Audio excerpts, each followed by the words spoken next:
सीमा आखिर कब तक सहन करती, कब तक बेइज्जती जोर जुल्म सहती। इस आदमी ने जब से मैं इस घर में शादी करके आई हूँ डांट फटकार उल्हानों तालों के अलावा कुछ नहीं दिया। शादी के शुरुआती कुछ दिन कुछ महीने ज़्यादा हुआ तो 1 साल तक प्यार से बात की। घुमाने फिराने ले जाते, सिनेमा दिखाने, मेला प्रदर्शनी ले जाते, मीठी मीठी प्यार भरी बातें करते, यहाँ तक कि अपनी माँ से भी बहस कर लेते।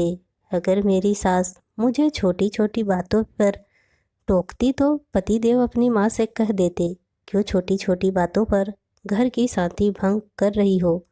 आपकी लड़की के साथ ससुराल में यही सब हो तो क्या बीतेगी आप पर। यह इस घर की बहू है, नौकरानी नहीं। यह तो कुछ नहीं कहती, लेकिन मैं ही इसे घुमाने ले जाता हूँ। पढ़ी लिखी औरत है, बदलते समय के साथ आप नहीं बदल सकती तो छोटी छोटी बातों पर टोका टाकी घर के में अशांति तो न फैलाएं। सास को लगता होगा कि जोरू का गुलाम है बेटा।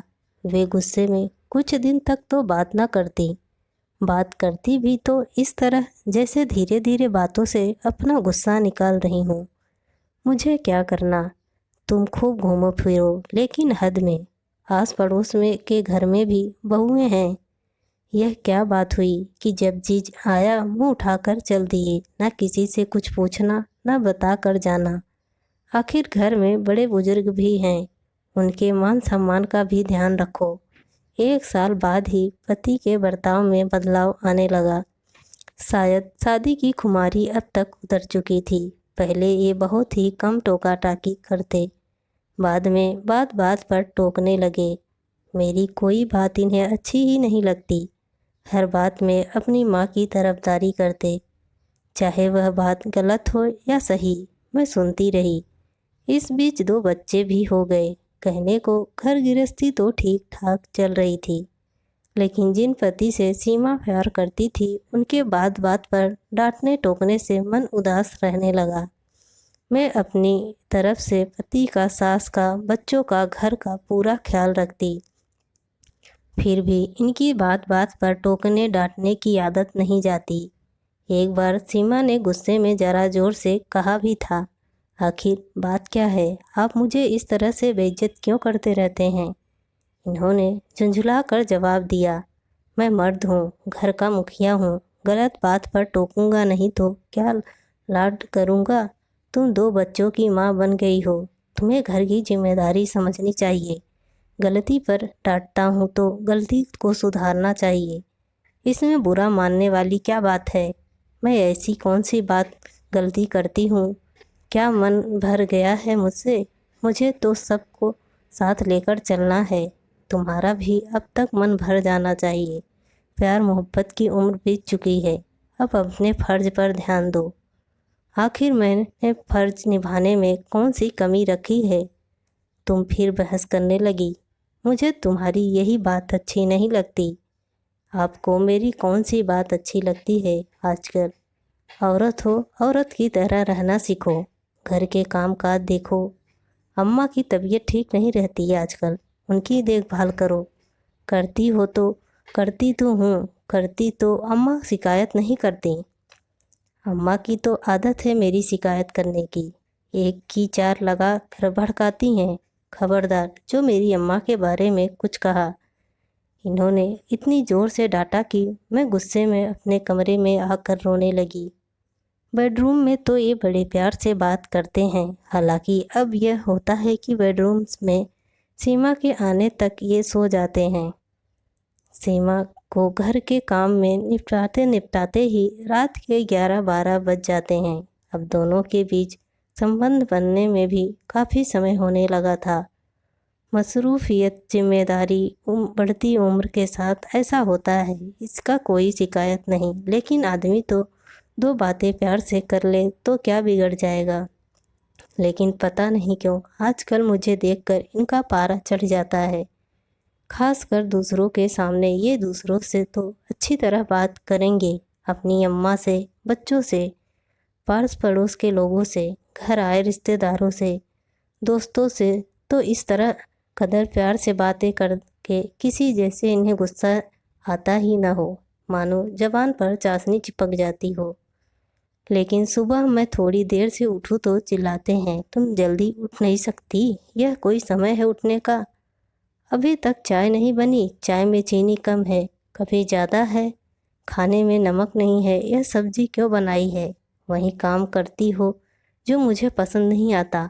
न घर में साफ सफाई है, न बच्चों की तरफ ढंग से ध्यान देती हो। अम्मा अब कितने दिनों की मेहमान हैं, कम से कम उनकी देखभाल ही ठीक से कर लिया करो। तुम्हें कपड़े पहनने का सलीका नहीं आता है, तुम्हें मेहमानों से बात करने का ढंग नहीं है। तुम यह नहीं करती, तुम वह नहीं करती, तुम ऐसी हो, तुम वैसी हो, तुम्हें तो कुछ भी नहीं आता। मैंने तो अब बहस करना ही, इनकी बातों पर ध्यान देना ही छोड़ दिया।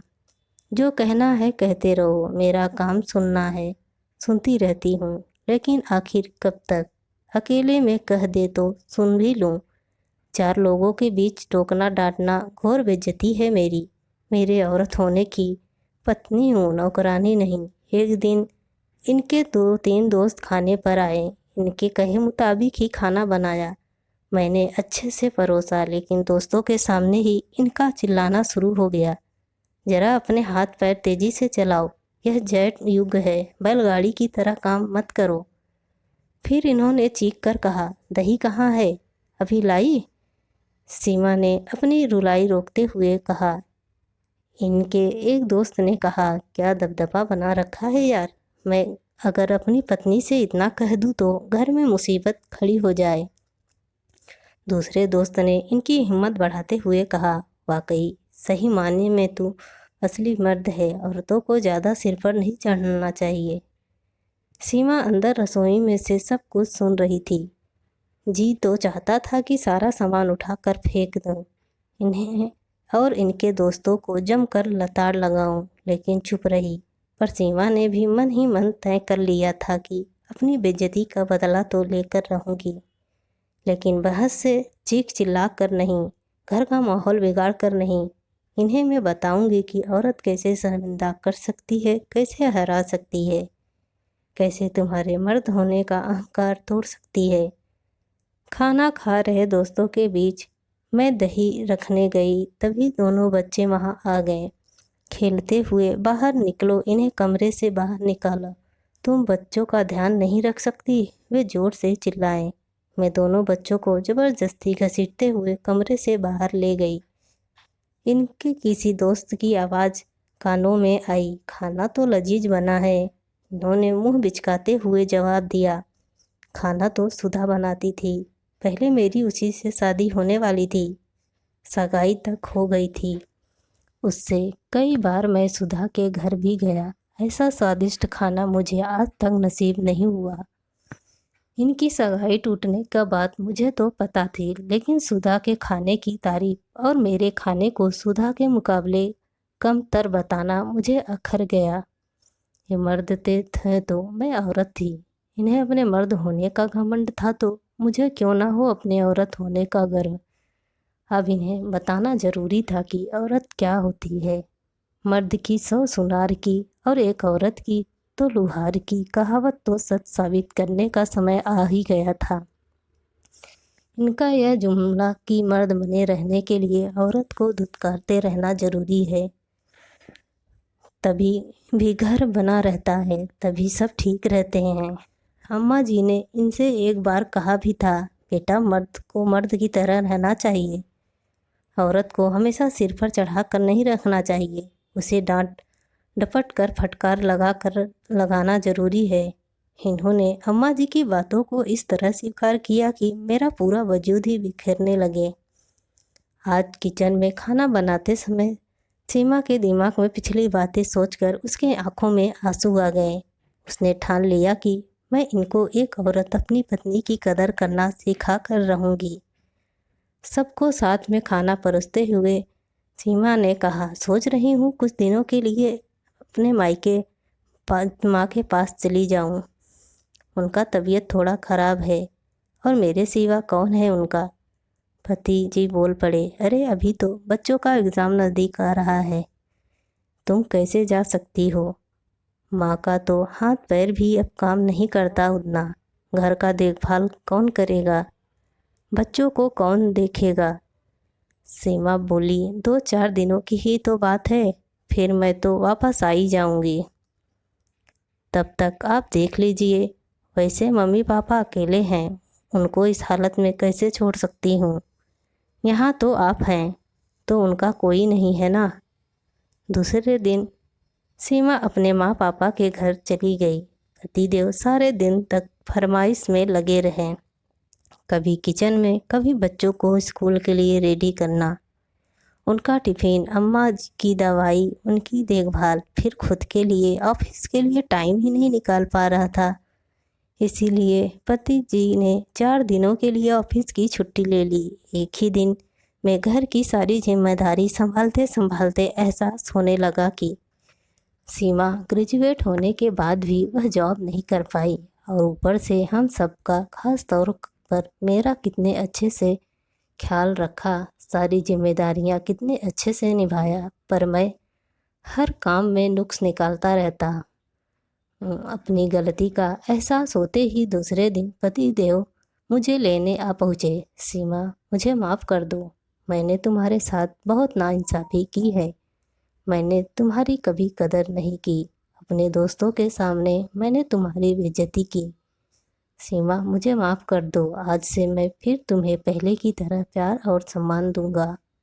सीमा यह सब सुनकर इमोशनल हो गई और अपने पति को माफ़ करके अपने पति को गले लगाकर उनके साथ अपने ससुराल चली गई। दोस्तों, आप सबको यह स्टोरी कैसी लगी, प्लीज़ कमेंट करके ज़रूर बताएं।